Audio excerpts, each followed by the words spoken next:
Deus, no livro de Deuteronômio, capítulo 12. Deuteronômio, capítulo 12.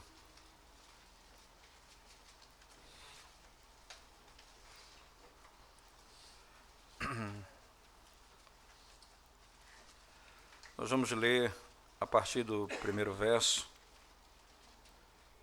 o que o texto claramente nos ensina acerca da lei de Deus. Deuteronômio capítulo 12, a partir do verso 1. Diz assim a palavra de Deus, irmãos. São estes os estatutos e os juízos que cuidareis de cumprir na terra que vos deu o Senhor, Deus de vossos pais, para a possuirdes todos os dias que viverdes sobre a terra. Destruireis por completo todos os lugares onde as nações que ides desapossar serviram aos seus deuses, sobre as altas montanhas, sobre os outeiros e debaixo de toda a árvore frondosa. Deitareis abaixo seus altares e despedaçareis as suas colunas, seus postes ídolos queimareis e despedaçareis as imagens esculpidas dos seus deuses e apagareis o seu nome daquele lugar. Não fareis assim para com o Senhor vosso Deus, mas buscareis o lugar que o Senhor vosso Deus escolher de todas as vossas tribos, para ali pôr o seu nome e sua habitação. E para lá ireis. A esse lugar fareis chegar os vossos holocaustos, e os vossos sacrifícios, e os vossos dízimos, e as ofertas das vossas mãos, e as ofertas votivas, e as ofertas voluntárias, e os primogênitos das vossas vacas e das vossas ovelhas. Lá comereis perante o Senhor, vosso Deus, e vos alegrareis em tudo o que fizerdes, vós e as vossas casas, no que vos tiver abençoado o Senhor, vosso Deus. Não procedereis em nada segundo estamos fazendo aqui, cada qual tudo o que bem parece aos seus olhos. Porque até agora não entrastes no descanso e na herança que vos dá o Senhor, vosso Deus. Mas passareis o Jordão e habitareis na terra que vos fará herdar o Senhor vosso Deus, e vos dará descanso de todos os vossos inimigos em redor, e morareis seguros. Então haverá um lugar que escolherá o Senhor vosso Deus para ali fazer habitar o seu nome. A esse lugar fareis chegar tudo o que vos ordeno, os vossos holocaustos, os vossos sacrifícios, os vossos dízimos e as ofertas das vossas mãos, e toda escolha dos vossos votos feitos ao Senhor. E vos alegrareis perante o Senhor vosso Deus, vós, os vossos filhos, as vossas filhas, os vossos servos, as vossas servas, e os levitas que mora dentro, e o levita que mora dentro das vossas cidades, e que não tem porção nem herança convosco. Guarda-te, não ofereça os teus holocaustos em todo lugar que vires, mas no lugar que o Senhor escolher, numa das tuas tribos, ali oferecerás os teus holocaustos e ali farás tudo o que te ordeno. Porém, consoante todo o desejo da tua alma, poderás matar e comer carne nas tuas cidades, segundo a bênção do Senhor teu Deus. O imundo e o limpo dela comerão, assim como se come da carne do corso e do veado. Então somente o sangue não comerás, sobre a terra derramarás como água. Nas tuas cidades não poderás comer o dízimo do teu cereal, nem do teu vinho, nem do teu azeite, nem os primogênitos das tuas vacas, nem das tuas ovelhas, nem nenhuma das tuas ofertas votivas que houveres prometido, nem as tuas ofertas voluntárias, nem as ofertas das tuas mãos. Mas o comerás perante o Senhor teu Deus, no lugar que o Senhor teu Deus escolher, tu e teu filho e tua filha, e teu servo e tua serva, e o levita que mora na tua cidade, e perante o Senhor teu Deus. Te alegrarás em tudo o que fizeres. Guarda-te, não desampares o levita todos os dias na terra. Quando o Senhor teu Deus alargar o teu território, como te prometeu, e por desejares comer carne, disseres, comerei carne, então segundo o teu desejo comerás carne. Se estiver longe de ti o lugar que o Senhor teu Deus escolher para nele pôr o seu nome, então matarás das tuas vacas e das tuas ovelhas que o Senhor te houver dado, como te ordenei, e comerás dentro da tua cidade, segundo todo o teu desejo. Porém, como se come da carne do corvo e do veado, assim comerás desta carne, destas comerá tanto o homem imundo como limpo. Somente empenha-te em não comeres o sangue, pois o sangue é a vida. Pelo que não comerás a vida com a carne, não comerás na terra, o derramarás como água. Não comerás para que o bem te suceda a ti e a teus filhos, depois de ti, quando fizeres o que é reto aos olhos do Senhor. Porém, tomarás o que houveres consagrado daquilo que te pertence e as tuas ofertas votivas, e virás ao lugar que o Senhor escolher, e oferecerás os teus holocaustos, a carne e o sangue sobre o altar do Senhor, teu Deus, e o sangue dos teus sacrifícios se derramará sobre o altar do Senhor, teu Deus. Porém, a carne comerás, guarda e cumpre todas estas palavras que te ordeno, para que bem te suceda a ti e a teus filhos depois de ti, para sempre, quando fizeres o que é bom e reto aos olhos do Senhor teu Deus.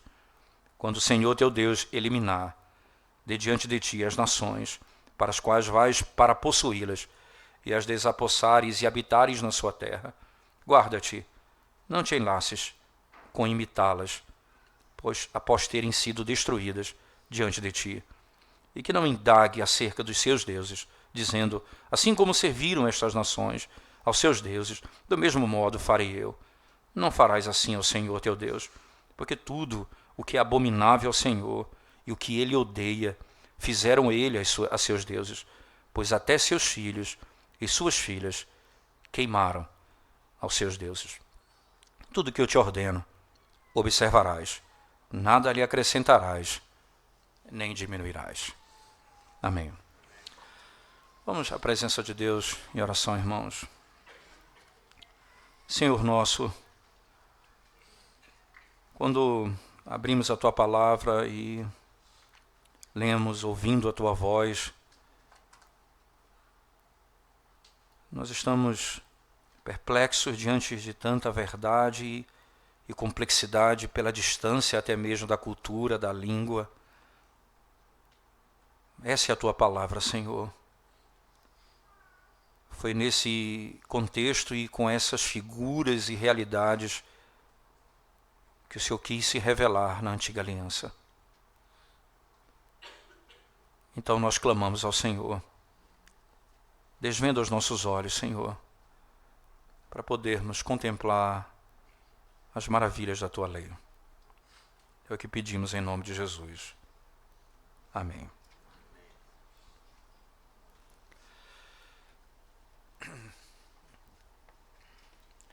Certamente, às vezes nós perguntamos para que serve os mandamentos do Senhor que tão claramente são estabelecidos na Escritura, como por exemplo, não terás outros deuses diante de mim. Uma declaração como essa, ou uma verdade como essa, às vezes, passa apenas a ideia de que nós temos de defender um conceito único de que existe apenas um único Deus. E nós sabemos bem disso, que esse é um dos fundamentos do primeiro mandamento. Não há outro Deus além do nosso Deus. Não terás outros deuses diante de mim. O fato de Deus proibir que se tenha outro Deus diante dele, não é a declaração de que exista outro Deus igual a ele, ou mesmo outro Deus. Porque, na realidade, os outros deuses são obras das mãos dos homens. Então, não é porque Deus proíbe a prática de tal coisa que aquilo é realidade. Ou, em outras palavras, existe outro Deus igual a Deus. Da mesma forma, alguém diria, porque Deus proíbe a consulta aos mortos, é porque, de fato, os mortos voltam. Não. É porque aquilo ali é uma cena e uma prática maligna. Não porque os mortos voltam. Não é porque ele proíbe que aquilo é uma prática e uma realidade no meio em que os mortos retornam à terra. É porque aquilo é uma prática maligna, e onde demônios são, e é uma prática de demônios, e a igreja se aparta de tais coisas. Mesma sorte, quando Deus diz, não terás outros deuses diante de mim, ele não só está afirmando a exclusividade dele, isto é, não há outro Deus além de mim, ele também está afirmando que o fato de só ter ele como Deus, e nós somos o seu povo, que é assim que começa o mandamento, eu sou o Senhor teu Deus, né? Ele é o nosso Deus, e ele é o nosso único Deus, e nós somos o seu povo. Então implica-se que há uma implicação direta que ele é quem tem autoridade e domínio sobre todos nós. Não há como fugir disso. É por isso que ele que escolhe o lugar onde deve ser adorado, ele escolhe o modo como deve ser adorado. Ora, eu não posso dizer que Deus é o único Deus se eu adoro a Deus segundo a minha própria imaginação, você entende? Há uma implicação direta nisso. Se ele não escolhe o lugar, se ele não escolhe o que eu vou trazer para o culto, se ele não escolhe o modo como deve ser adorado, é estranho ele dizer que só tem ele como Deus, porque na realidade o modo como eu adoro implica quem é o meu Deus, ou quem eu sirvo. E ele vai dizer aqui, não faça o que fazem os povos onde vocês vão tomar a terra. Não me adorem da maneira como adoram os seus deuses. Não façam isso. Façam o que eu ordeno, o que eu escolhi. Se eu sou o seu Deus, eu sou aquele que determina o modo como eu vou ser adorado.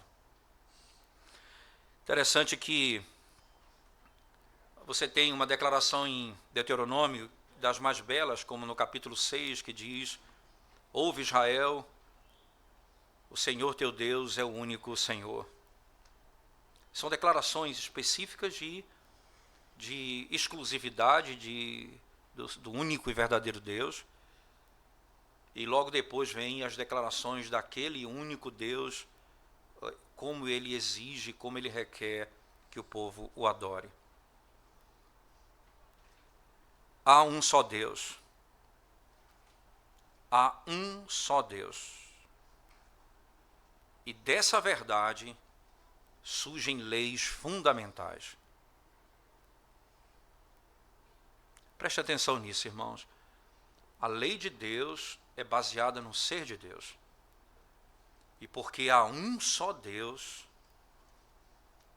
esse é o fundamento de grandes leis no Antigo Testamento.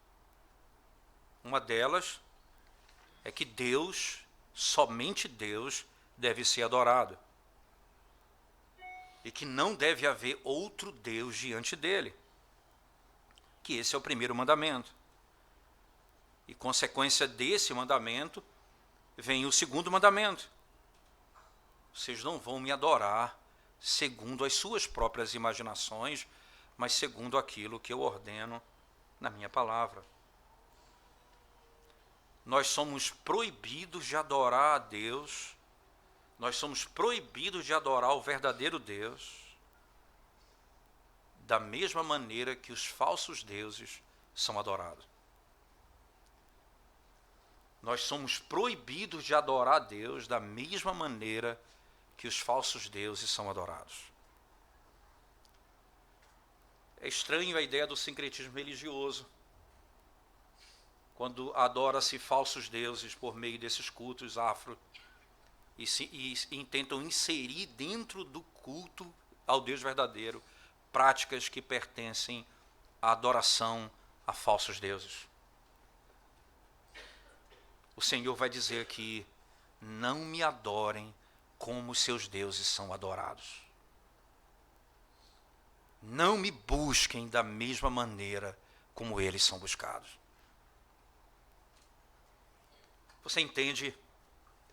O Senhor está dizendo: você pode me adorar, mas se você me adorar da maneira como eles são adorados, isso é rebeldia contra mim. Não basta apenas dizer, eu sou o Senhor teu Deus, é necessário dizer que eu não o adorarei segundo a minha própria imaginação, o meu próprio pensamento. É interessante nós olharmos, porque aqui a instituição do culto é muito clara, e principalmente fundamentada dentro da lei suprema de que só há um único e verdadeiro Deus. E, consequentemente, essa verdade se espalha em todas as nossas relações. há um só Deus, há um único e verdadeiro Deus. Ora, o que é contido nesse capítulo, irmãos, a maioria dele trata desse tema. Todos eles tratam desse tema. Eu diria até a sua totalidade trata desse tema. É por isso que o capítulo 12, verso 1, ele começa exatamente com essa declaração. Veja, ele diz assim: são estes os estatutos e os juízos que cuidareis de cumprir na terra que vos deu o Senhor, Deus de vossos pais, para possuirdes todos os dias que viverdes sobre a terra. Lembre disso, são estes os estatutos e juízos que cuidareis de cumprir na terra que vos deu o Senhor. É interessante o princípio da autoridade. Por que ele exige que façamos isso lá? É porque foi dado por ele, pertence a ele, é ele o Senhor, Deus de vossos pais, para possuirdes todos os dias que viverdes sobre a terra. A razão está aqui. Mas alguns pontos começam a ser destacados nesse texto. É interessante que, assim como começa o capítulo 12, termina também. Você vai dar uma olhada comigo, por favor, e você vai ver que é como se fosse um tipo de envelope na estrutura do texto. Ele diz assim: são estes os estatutos e os juízos que cuidareis de cumprir na terra que vos deu o Senhor, Deus de vossos pais, para possuir de todos os dias que viverdes sobre a terra. Aí, se você for para o final do texto, no verso 32, ele diz: tudo o que te ordeno observarás, nada lhe acrescentarás, nem diminuirás.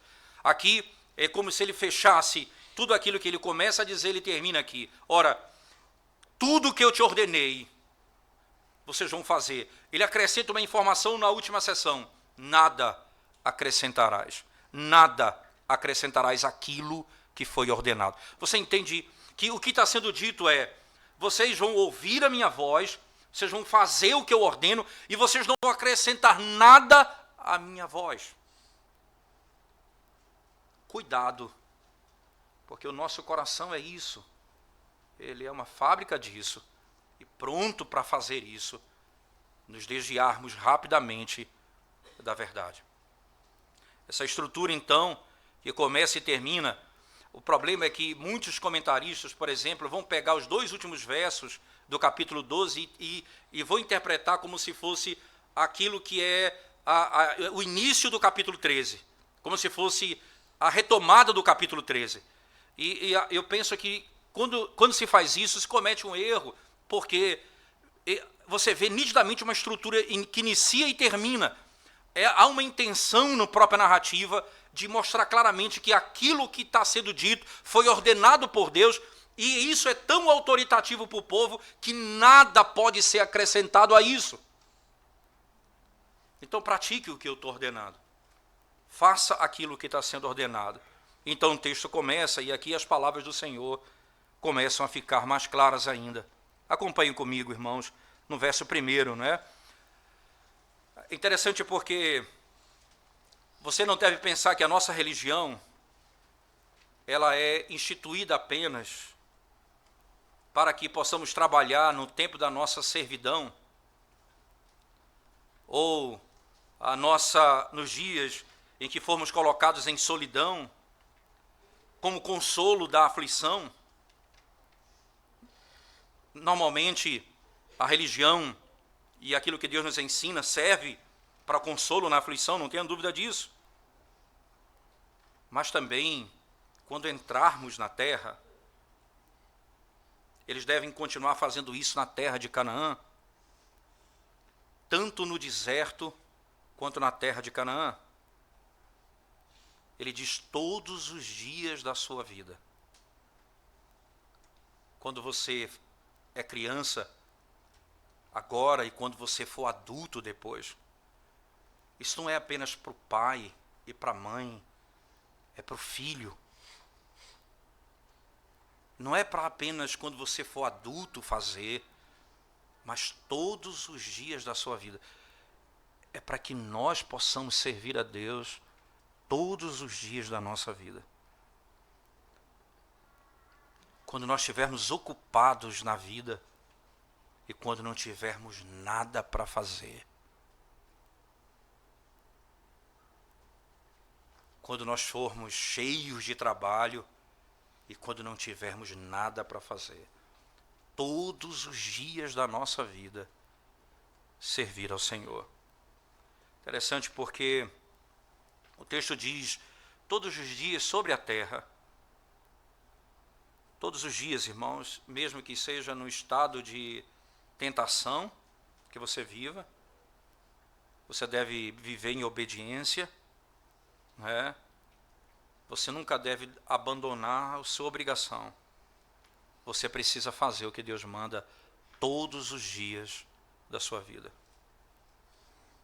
O que eles são obrigados a fazer todos os dias da vida, irmãos? Verso 2 e 3 nos ensina.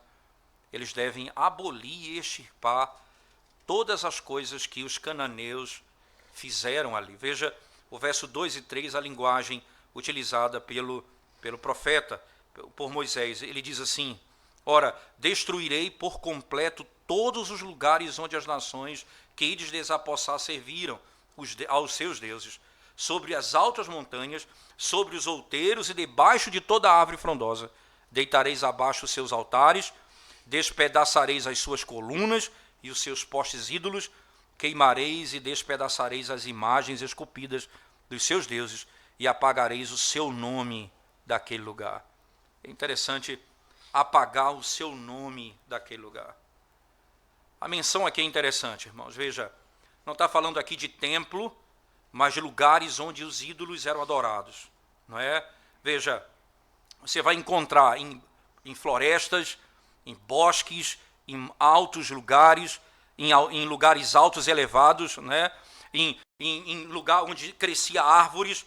Provavelmente isso refere-se a orgias, não é? E até mesmo a ideia de que quanto mais alto o monte, mais perto de Deus eles poderiam se encontrar. E talvez ali fosse o lugar onde eles se sentissem reverentes. Ora, é até interessante, você tem no meio evangélico hoje a ideia de subir ao monte para adorar. Esse é um conceito tão estranho que os idólatras tinham no passado e que algumas vezes alguns cristãos trazem isso para suas práticas hoje. Eles sobem aos montes como se fosse o monte. Eu não sei como foi, eu não sei como aconteceu isso. Eu sou um amigo de alguém no Facebook que tem essa prática. E um dia ele apareceu na minha página lá dizendo, olha, eu já estou no monte, faço os seus pedidos. E eu falei, quem é esse rapaz, né? Eu não sabia que eu tinha muitos amigos assim, né? E ele colocou, eu já estou no monte, comecem a fazer os seus pedidos. Que conceito é esse? De onde procede isso? São práticas pagãs, não é? Que imaginam, porque Cristo orava no monte, então ele ensinou que o lugar certo para orar é no monte. É coisa estranha, estranhíssima, até porque nós vamos ver que não haverá lugar para se adorar. Todo lugar onde o povo se reúne em nome do Senhor, lá o Senhor se encontra, no vale, nos altos montes, em todo canto. É um princípio que não tem fundamento na Escritura Sagrada, mas os pagãos tinham essa prática. E muitos cristãos acabam trazendo isso para a sua prática hoje também, né? Interessante é que as sombras das árvores traziam um pouco de contemplação para eles. A visão dos montes traria reflexão. Ora, os mosteiros, os monges, né? Os monges tibetanos, eles estão naquelas montanhas, eles vivem a vida ali, olhando e contemplando o mundo. Não, irmãos. O Senhor diz, não é essa forma que vocês devem me adorar. Vocês vão destruir todo sinal dessas práticas no meio deles. Nada disso permanecerá. A reputação da sua terra, o Senhor está dizendo, essa é minha terra, a terra que eu dou, que eu prometi aos teus pais, e vocês vão habitar nela. Então, lá eu colocarei o meu nome. Nesse sentido, veja, o meu nome estará ali. Então, apague toda a prática iníqua de adoração, e não me sirvam como eles servem os seus deuses. E a segurança deles, irmãos, a segurança do povo de Israel, né, não estava no exército que eles montariam, mas estaria em derrubar todas as práticas idólatras do meio da nação onde eles estavam tomando conta e possuindo. O culto a Deus é a maior forma de segurança do seu povo. Não há outro meio de fazê-lo.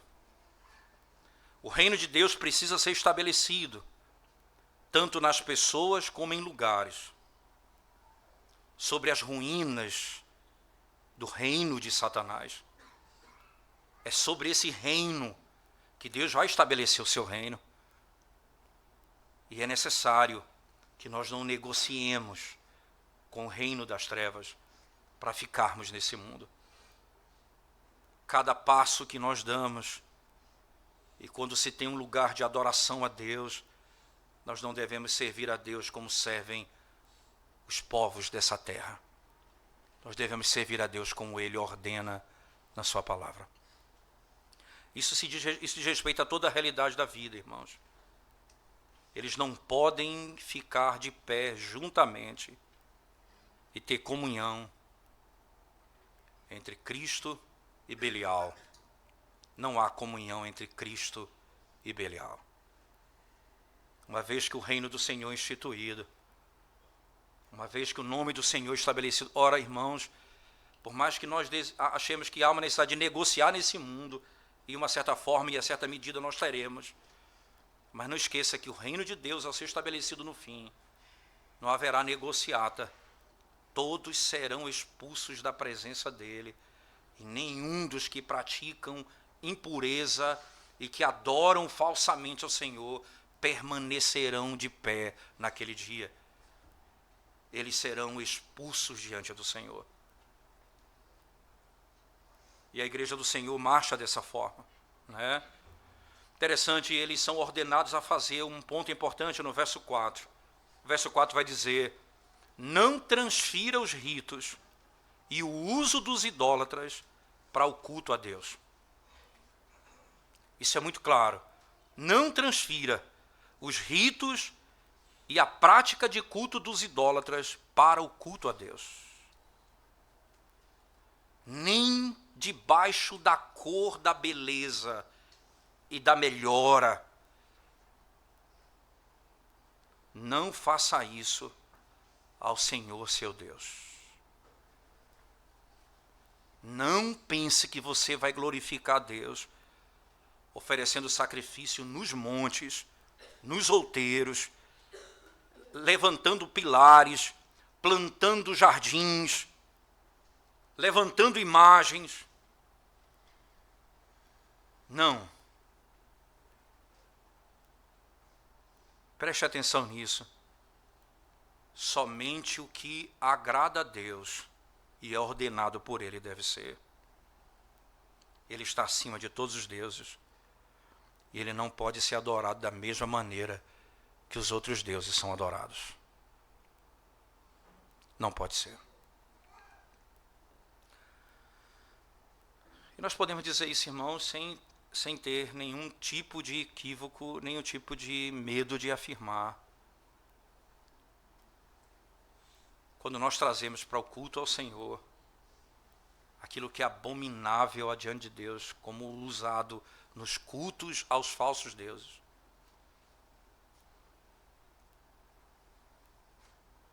Quando você tem, numa certa seção de uma igreja local, galho de arruda, e as pessoas são aspergidos sobre ela água benta.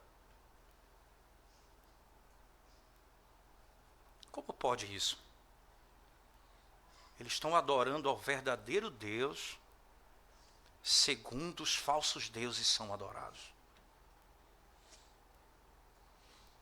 E o Senhor diz: não façam isso. Não me sirvam como os falsos deuses são servidos.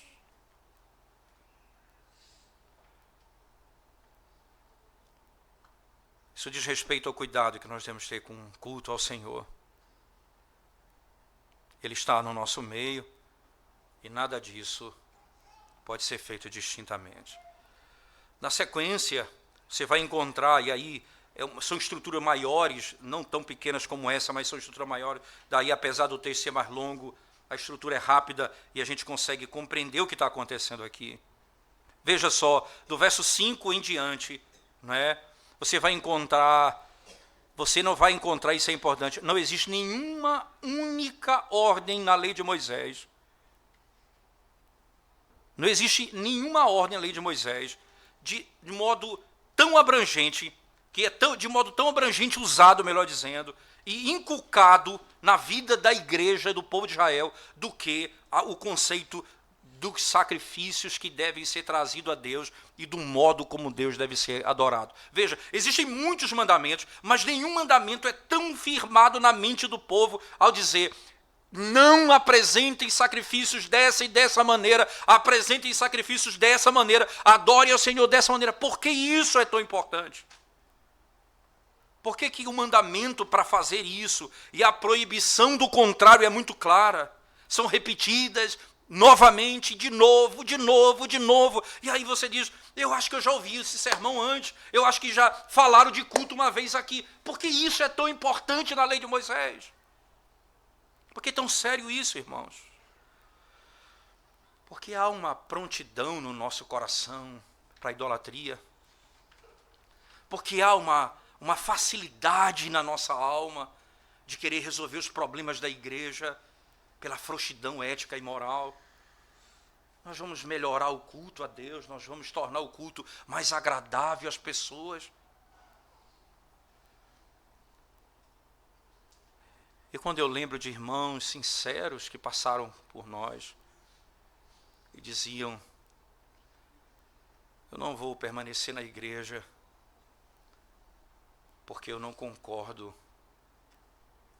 com o fato de não ter um grupo de louvor. É chocante, é impressionante tal coisa. Alguém dizer: eu não vou permanecer na igreja porque eu discordo, porque os irmãos gostam de cantar os salmos. É estranho isso. Não soa bem alguém dizer: se há uma coisa que nós lemos na Bíblia é salmodiar e cantar os salmos, louvai ao Senhor com salmos.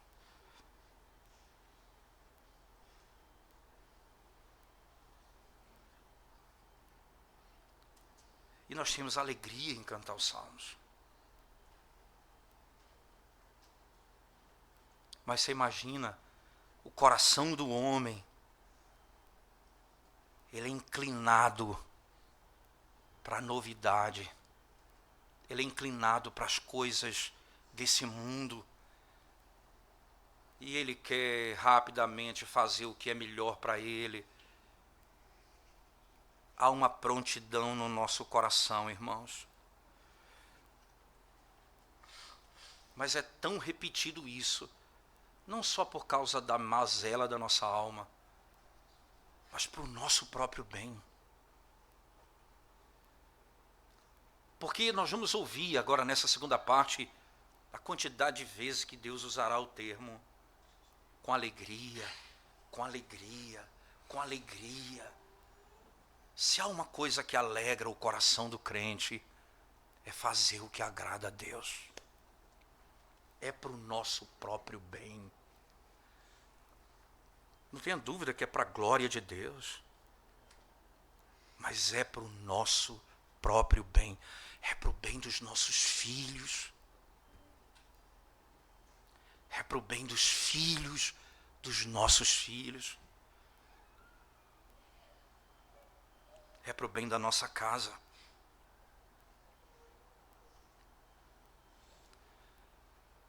E o Senhor vai dizer: é só no lugar que eu escolher, do modo que eu escolher, porque é lá que eu vou colocar o meu nome. Porque no fim da revelação nós vamos saber que não é um monte que nós vamos chegar lá. É no nome de Cristo que nós chegamos a Deus. Esse é o único nome que nos dá acesso ao Pai. Não há outro caminho. Então, podemos reduzir esses princípios como o próprio texto diz na primeira carta de Paulo a Timóteo, capítulo 2, verso 5. Só há um mediador entre Deus e o homem, Jesus Cristo, o homem. Veja, a exclusividade. Há um só Deus, há um só mediador, há um só batismo, há uma só fé. Você entende? O único Deus, ele não estabelece uma multidão de maneiras. Um só Deus, um só mediador, uma só fé, um só batismo. O princípio é claro. O único Deus estabelece a única maneira e o único modo. Não há como fugir disso. É para o nosso próprio bem. É para o bem da nossa vida. Alguém disse certa vez, pensando nos meus filhos, eu vou procurar uma igreja que tem trabalho para os nossos filhos na hora do culto. E aí nós ouvimos a lei de Deus dizendo: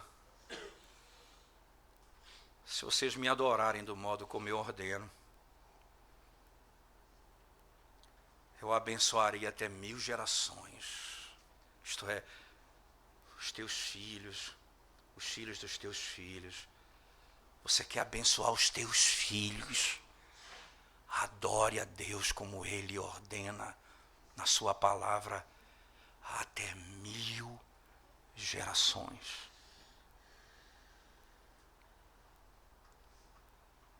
São esses que se preocupam com seus filhos.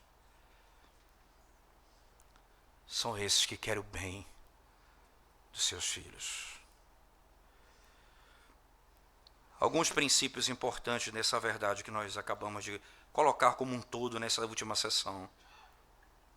Primeira coisa importante, irmãos, quando eles estiverem em Canaã, quando eles te descansarem dos seus inimigos e habitarem na terra, Deus escolherá um lugar que Ele apontará como centro dessa unidade.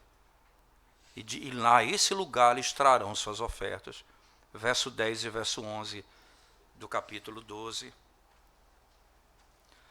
Perceba, irmãos, se for apenas um lugar, não haverá dúvida aonde eles devem ir. Eles sabem o lugar que devem ir. Assim, Cristo intencionou no Evangelho fazer do seu nome o único nome pelo qual se chega a Deus.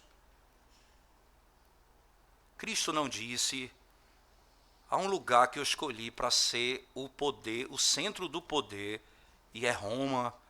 Cristo não disse isso. Ele nos deixaria claro. É Ele quem aponta o lugar, não é o homem que aponta o lugar. Ninguém pode dizer, é Roma, o centro do poder. O texto diz, eu apontarei o lugar.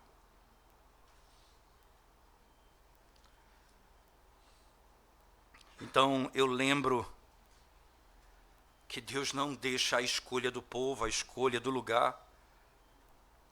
Imagina a confusão que as tribos fariam. Buscariam escolher um lugar segundo seus interesses particulares. Ele disse, eu escolherei. Ele que escolhe o Redentor. Ele que escolhe a ordenança. Preste atenção nisso, irmãos. Assim como ele escolheu, e é interessante porque chegará o momento em que a mulher samaritana, lá em João, perguntará a Cristo, é nesse monte ou é em Jerusalém, o monte onde se deve adorar? E Jesus diz, chegou a hora, o tempo é esse, em que os verdadeiros adoradores me adorarão em espírito e em verdade. Você entende? É no meu nome. Não é nem nesse monte, nem naquele monte, é no meu nome. E o Senhor escolheu colocar o seu nome o caminho para ele em Cristo. É no nome de Cristo que nós chegamos ao Pai. Não há outra maneira. Não é um lugar específico. Por isso que o foco, e por isso que o texto não diz o lugar, ele diz Deus vai escolher, mas não diz o lugar. Você pode ler em todo lugar, no capítulo 12, ainda ele não diz o nome do lugar, mas ele faz uma declaração para colocar o seu nome. E é nesse nome que é a questão. É no nome de Cristo que é a questão. É por isso que quando você lê, por exemplo, Filipenses capítulo 2, verso 1 até o 11, você vai encontrar do verso 5 em diante, Paulo dizendo que Cristo, sendo Deus, não por usurpação, tornou-se servo, fazendo-se servo, tomando a forma de servo, foi obediente até a morte e morte de cruz. E o texto diz, e Deus lhe deu um nome que está acima de todo nome.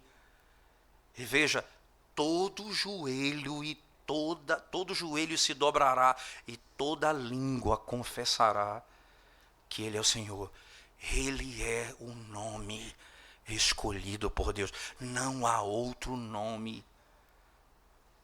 Eu não tenho como chegar a Deus se não for por Cristo. Ele vai estabelecer um princípio tão claro aqui. A presença dele era marcada pela arca, pelo tabernáculo ali. Você vai lembrar que Jesus Cristo, quando chega em João, no capítulo 1, diz, João vai dizer, no princípio era o verbo estava com Deus, o verbo era Deus. No 14 diz, e o verbo se fez carne e habitou entre nós. Lembre-se que o verbo habitar ali significa tabernacular, isto é, e ele fez o seu tabernáculo no nosso meio. As palavras são claras, esse é o tabernáculo, a presença de Deus no meio do seu povo. Deus colocou o seu nome ali. Porque lá na lei, lá na arca havia lei. E entenda isso, irmãos. Ninguém receberá o favor de Deus, ninguém receberá o favor das mãos de Deus, se não estiver pronto para receber a lei da boca de Cristo. A lei da boca de Cristo. Lembre-se que ele escolheu colocar o seu nome em vários lugares. Você vai encontrar, por exemplo, Siló, foi o lugar onde a arca esteve. E onde ela estava lá era o lugar de adorar a Deus. Então, o lugar, o nome especificamente, está ligado, somente ligado ao fato de Deus estar ali. Não o lugar em si, mas o fato de Deus estar ali. Lembre-se como foi que Jerusalém foi destruída no cativeiro babilônico. Você vai encontrar em Ezequiel uma descrição belíssima da glória de Deus saindo do santuário. Então, havia a glória de Deus e ela se movia dentro do tabernáculo. Até que olhou-se e viu de novo, a glória não estava mais lá, estava em cima do santuário. Olhou de novo, não estava lá, subiu, estava no topo. Daqui a pouco olhou e ela estava no monte, longe. Então, quando ela estava distante a glória, isto é, o Senhor saiu dali, o Senhor já não estava mais naquele santuário. Então, foi quando a Babilônia invade Jerusalém e destrói, porque o Senhor já não estava mais ali, não é o lugar, é onde o Senhor se encontra. E essa realidade é no nome de Cristo, não é exatamente um lugar, mas no nome de Cristo. Eles são ordenados também a trazer suas ofertas e sacrifícios a esse lugar, que Deus escolheria, verso 6, e de novo no verso 11 ele vai dizer, Deus escolheu. Deveriam trazer seus dízimos, tudo que Deus havia ordenado a eles. Tudo deveria ser trazido. Verso 14 e verso 27 de novo. Tudo isso você vai encontrar, 6, 11, 14 e 27. Tudo deve ser oferecido a Deus, como oferta ao Senhor. Um israelita devoto, ele deve honrar a Deus, sem dúvida alguma, e manter comunhão com Ele, e buscar misericórdia da parte dEle. Isso é um princípio claro. Entenda isso, quando ele traz o sacrifício ao altar, ele está sempre buscando com clareza fazer o que Deus ordena em busca de comunhão com o Senhor. Dessa maneira, eles eram aceitos diante de Deus, porque o sacrifício era aceito por Deus. Outro aspecto importante, não é? Era ordenado que essa festa que deveria ser celebrada, não é? Que fosse feita santa diante de Deus e tivesse grande alegria diante de Deus, não é? Eles não deveriam trazer apenas ao altar os sacrifícios que eram para ser oferecidos a Deus, mas deveriam também trazer ao lugar do altar todas as outras coisas que foram apontadas pela lei para que pudesse ser comido e bebido para a honra de Deus, como uma marca da comunhão com Ele. Seus dízimos, ofertas, os primeiros frutos, os votos, que eram ofertas votivas, né, que foram votadas, ofertas pacíficas, tudo isso era para ser trazido a Deus. Nada poderia ser deixado longe dele. Ora, preste atenção, e há uma linguagem muito clara no texto, irmãos, quando ele fala de alegria diante do Senhor. Você vai encontrar isso com muita clareza, não é? No verso 7, no verso 12, você vai ver, em toda a sessão você vai encontrar a linguagem, e eles vão oferecer ao Senhor sacrifício e com alegria diante de Deus. Por que isso? Porque se nós glorificamos a Deus, se nós trazemos as ofertas a Deus como Ele ordena, nós edificamos a nós mesmos. Nós edificamos a nós mesmos. Nós cultivamos a nossa própria mente por meio da graça de Deus. Por meio do crescimento, do conhecimento, da fé, pelas afeições de sempre trazer a Deus o que pertence a Ele, com hábitos santos, assim a alma é nutrida constantemente. Quando, por exemplo, nós saímos para adorar a Deus das nossas casas, a nossa alma se alegra. Nós deixamos para trás tantas coisas, irmãos, para obedecer ao Senhor. Tantas coisas são deixadas para trás para obedecer ao Senhor. E nós temos prazer no Senhor. Imagina, no dia de trazer ao Senhor culto e adoração, eu fico em casa dormindo, ou porque eu tenho algum compromisso que poderia ser deixado de lado, e eu não deixei, para não vir à casa de Deus. O culto a Deus deve ser feito com santidade e com alegria. O verso 7 diz, você deve comer e se alegrar. O verso 12 diz, e se alegrar. O verso 18 diz, e se alegrar. Enquanto você come diante de Deus, você se alegra. É a vontade de Deus que nós possamos servi-lo com alegria.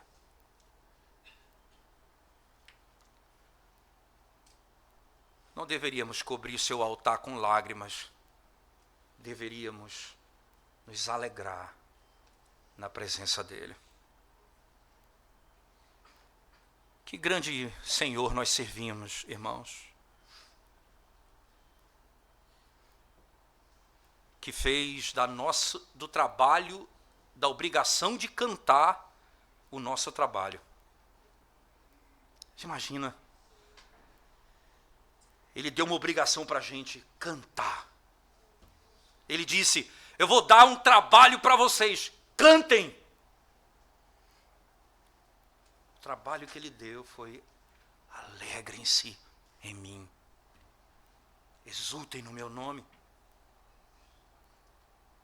E o texto diz, na sequência, que é o servo, a serva, o estrangeiro, não apenas eu, mas todos que estão comigo, devem ir à casa de Deus, devem se alegrar com o Senhor, juntamente comigo. É um prazer vir à casa de Deus. É verdade que a nossa luta contra o pecado muitas vezes nos fará vir à casa de Deus contrário à nossa própria vontade e prazer.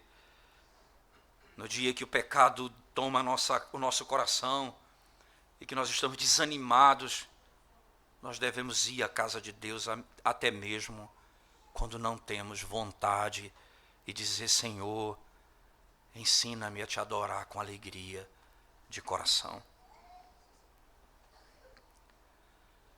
Onde você for ordenado colocar a mão para servir a Deus, é para o teu benefício.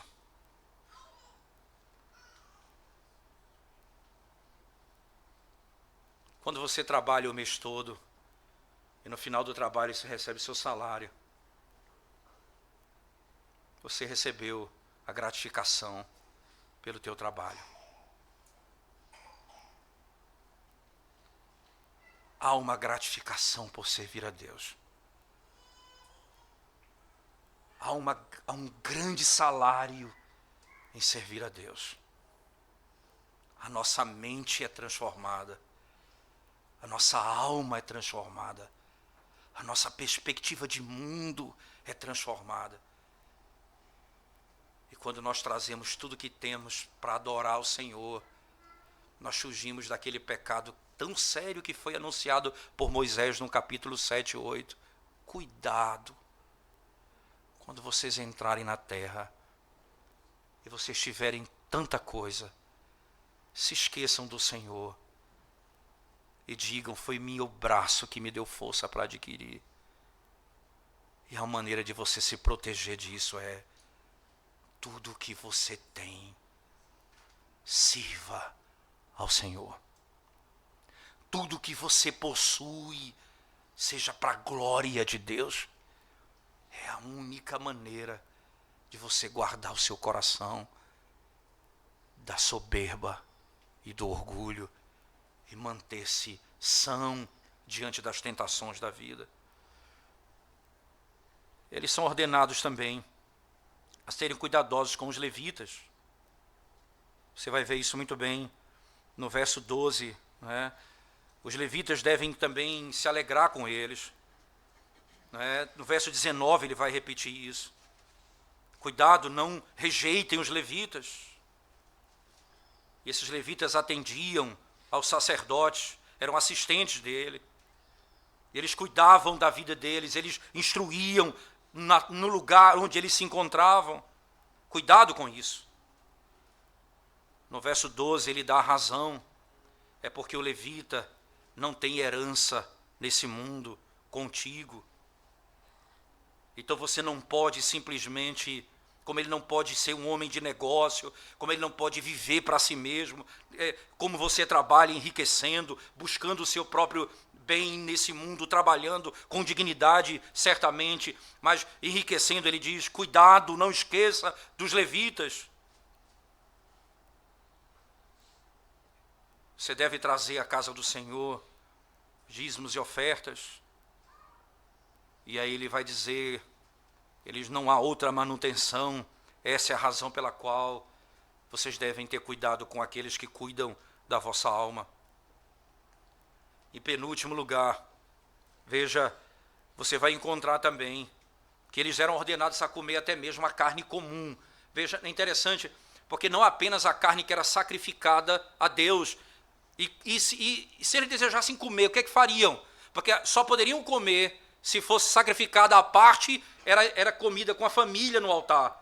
Agora, e se eles não puderem chegar, o que eles devem fazer? Você vai encontrar no verso 15, veja só, especificamente verso 13 e 17. Acompanhe comigo. 13 e 17 ele diz assim: guarda-te, não ofereças os teus holocaustos em todo lugar que vires. A verso 17: nas tuas cidades não poderás comer o dízimo do teu cereal, nem do teu vinho, nem do teu azeite, nem os primogênitos das tuas vacas, nem das tuas ovelhas, nem nenhuma das ofertas votivas que houveres prometido, nem as tuas ofertas voluntárias, nem as ofertas das tuas mãos. Veja, isso não poderá ser comido, mas o comerás perante o Senhor teu Deus, no lugar que o Senhor teu Deus escolher, tu, teu filho e tua filha, e teu servo e tua serva, e o levita que mora na tua cidade. E perante o Senhor teu Deus te alegrarás em tudo que fizeres. Guarda-te, não desampares o levita todos os dias na terra. Aí o 20: quando o Senhor teu Deus alargar o teu território, como te prometeu, e por desejares comer carne, disseres: comerei carne, então segundo o teu desejo comerás carne. Se estiver longe de ti o lugar que o Senhor teu Deus escolher para nele pôr o seu nome, então matarás das tuas vacas e das tuas ovelhas, que o Senhor te houver dado, como te ordenei, e comerás dentro da tua cidade, segundo todo o teu desejo. Porém se comem da carne do coço, porém como se come da carne do coço do veado, assim comerás dessa carne. Destas comerá tanto o homem imundo como o limpo. Somente empenha-te em não comeres o sangue, pois o sangue é a vida. A única coisa que vocês vão fazer é longe o lugar onde vocês vão oferecer ao Senhor. Então, onde vocês se encontram, no lugar onde vocês estão, vocês vão sacrificar um animal. A única coisa é, derrama o sangue como água, porque o sangue é vida. O resto vocês poderão comer. E é interessante, porque nesse princípio estabelecido pelo Senhor no texto sagrado, há um padrão bem interessante daquilo que o Senhor concede a cada um na sua caminhada. Nem todo mundo terá exatamente a mesma coisa nessa vida, não é? Nem todo mundo poderá ter o mesmo padrão como normalmente se imagina. Todo mundo tem a mesma condição na Terra, e não é assim. Cada um tem uma condição distinta. O que é que acontece? Cada um deve comer de acordo com a bênção que Deus deu particularmente a cada um. O verso 15 diz exatamente isso. Cada um coma de acordo com aquilo que Deus concedeu a cada um. Perceba, irmãos, não é apenas a nossa sabedoria, mas é nossa obrigação viver de acordo com a situação que Deus nos deu. Não é apenas sabedoria humana, é obrigação viver segundo o padrão que Deus nos deu. Não gastar mais do que nós arrecadamos. É injusto, irmãos, quando você gasta mais do que você ganha, você normalmente priva aqueles que precisam receber o que você teria de dar, como seus filhos, sua esposa e a própria igreja. Quando você vive uma vida desordenada, você percebe nitidamente da maneira como a igreja vive. Quando nós não... Nossa contribuição, o nosso cuidado com a igreja é diferente. As pessoas vivendo vida desordenada, gastando mais do que arrecadam. Elas privam do necessário aqueles que têm que foi dada a obrigação a você de distribuir com elas, a sua esposa e seus filhos. Nós não devemos viver dessa forma,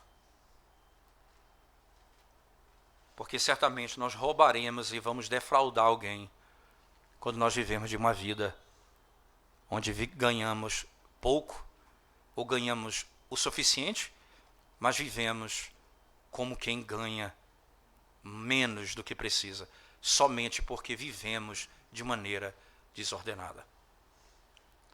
Cada um oferecerá a Deus aquilo que é próprio do que ganha. É necessário que seja assim. E o Senhor ordena que seja assim. Em último lugar, e esse é um ponto importante, você vai encontrar, o último ponto interessante é que eles, quando vão entrar na terra, e o Senhor ordena isso, eles não devem viver na terra de Canaã como eles vivem no deserto.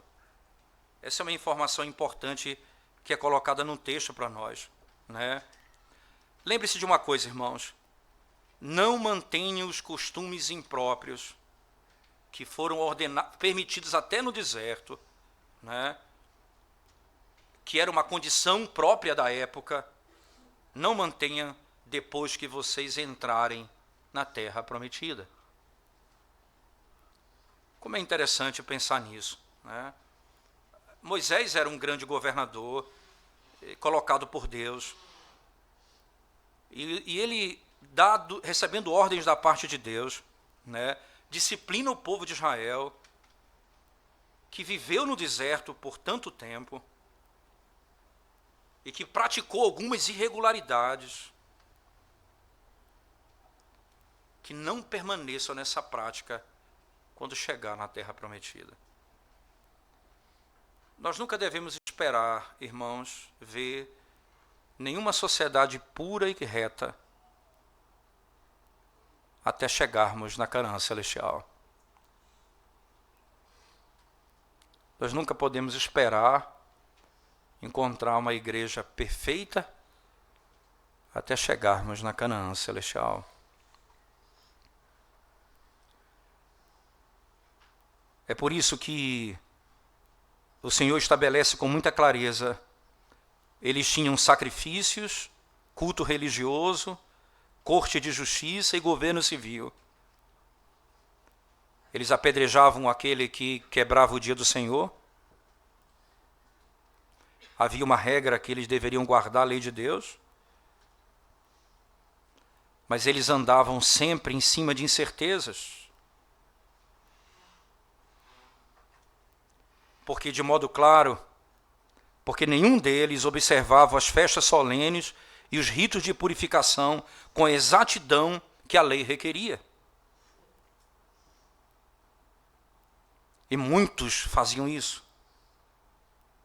Mas Moisés diz: não faça aqui, não faça em Canaã o que fazem aqui.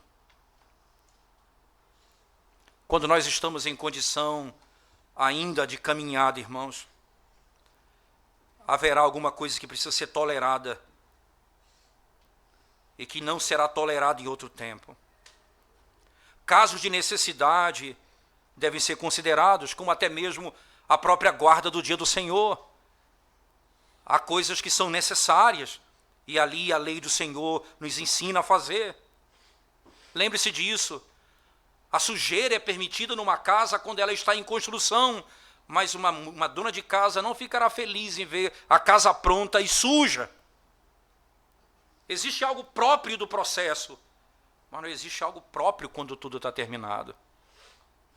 Ainda se vê sujeira numa casa que está sendo construída, mas não se tolerará sujeira numa casa terminada.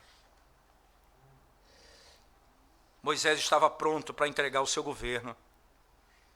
E ele vai dizer com todas as letras: eu instruí vocês no caminho, mas a perfeição está diante de vós. A lei trouxe vocês até a entrada da terra prometida, mas Jesus vai tomar vocês e levar até a terra prometida. Josué, que em hebraico é o mesmo nome de Jesus, é aquele que vai conduzir Israel à terra prometida. A perfeição, a caminhada requer no deserto cuidados, ajustes, até mesmo tolerarmos algumas questões. Por amor à igreja. Quando então nós entrarmos na Cidade Santa, não será tolerado nem o mal. Tenha certeza disso, irmãos. A nossa religião é aceitável a Deus, porque ela é ordenada pelo único Deus, que escolhe o lugar onde deve ser adorado, como as ofertas devem ser oferecidas, em nome de quem essa oferta deve ser oferecida. E porque Ele há de nos abençoar quando fazemos aquilo que Ele ordena na sua palavra. Certamente o caminho para a terra prometida é um caminho cheio de complexidade. Cheio de complexidade. Mas uma coisa o Senhor ordena com muita clareza e termina o capítulo dizendo, com todas as letras: não façam, não pratiquem os costumes desumanos e bárbaros daqueles que praticam a idolatria. Até os seus filhos e suas filhas eles entregam por sacrifício. Até suas filhas e seus filhos. entregam para serem queimados no fogo.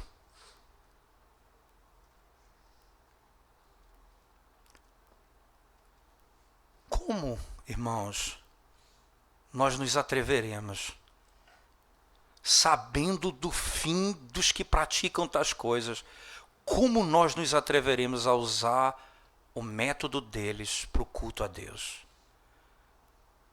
Sabendo que o costume deles será julgado severamente por Deus, como a igreja se atreve a usar os meios deles para adorar o Senhor? O fim disso, até os nossos filhos serão entregues à morte.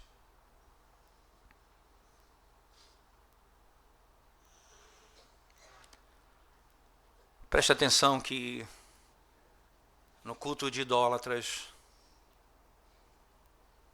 os nossos filhos são esquecidos. E o Senhor Jesus diz: não os impeçais, deixai vir a mim os pequeninos, porque dos tais é o reino dos céus. Não os impeçais. Tragam seus filhos ao culto a Deus. Ensine eles a adorar a Deus verdadeiramente.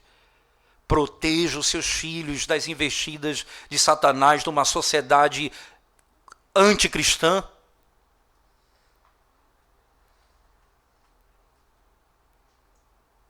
Preste atenção no que eles estão assistindo. Não demore batizar os seus filhos. Não impeça os seus filhos de vir ao Senhor. Distintamente do mundo, não faça isso. Distintamente do mundo, não viva como eles. Ande como o Senhor ordenou na sua palavra. E certamente Deus há de abençoar a sua igreja e a nossa casa. Vamos orar ao Senhor mais uma vez, irmãos. A tua bênção, Senhor, estará sobre o teu povo.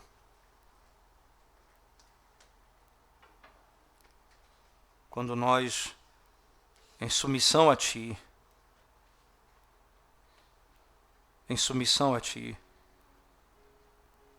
buscamos fazer a Tua vontade, adorando ao Senhor, trazendo ao Senhor o que temos e nos alegrando na Tua presença, sabendo que tudo que temos é Teu, e por isso entregamos a Ti. Livra-nos dos falsos rituais, do sincretismo religioso, e concede-nos a graça de entender que nós amaremos todas as religiões do mundo, se não negociarmos o culto a Deus como o Senhor requer, e então a Tua verdade se revelará a todos os homens, libertando todos os homens das suas falsas religiões, redimindo-os do inferno para a glória do Teu nome. Nós amaremos os homens se não negociarmos o culto ao Teu nome. Nós amaremos os povos se não sincreticamente adorarmos ao Senhor. Nós amaremos a cultura se fizermos aquilo que o Senhor ordena na Tua palavra. É o que nós Te pedimos. Ensina-nos a viver dessa forma, para a glória do Teu nome. Em nome de Jesus. Amém.